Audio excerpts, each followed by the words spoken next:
impression of this very important visit by the Indian leader to Germany?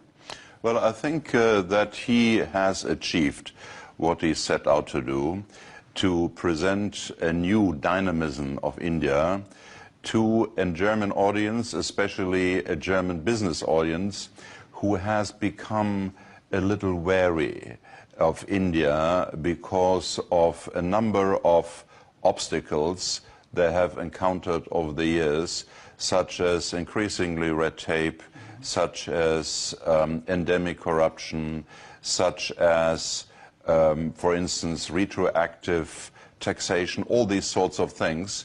And even, let's say, companies who had been in India for decades, in the end, lost a little bit of their patience. And Modi managed to create a new psychological atmosphere where he gave new hope to the Germans, to German companies, who, after all, employ about 500,000 people throughout India.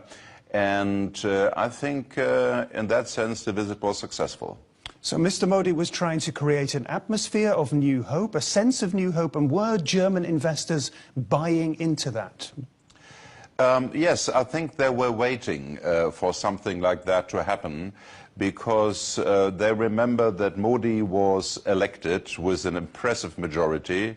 Here you had somebody who, for the first time in decades, was not dependent on very complicated coalitions. That's a good point. Yeah. They knew Modi from his time as Prime Minister of Gujarat, where German companies had made very, very good experiences. And everybody in India and beyond was crying out for the strong man, the iron hand, who really could rip through that thicket of, as I said, red tape, bureaucracy, long procedures, etc.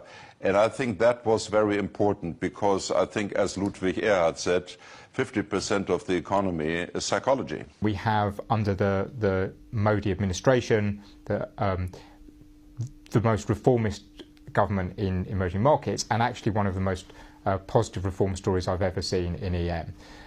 India has great potential, which has been held back by a lot of issues around inefficiency and governance, and it really looks like those are being unlocked. So both in terms of its long-term trend opportunities and also the shorter-term cycle, we think India looks fantastically placed. The reforms need to continue. Look, he merged several ministries to increase decision-making time and get more investments, cut the red tape. He's doing these. Investors are seeing that. My worry is that investors are convinced that this is going to take place.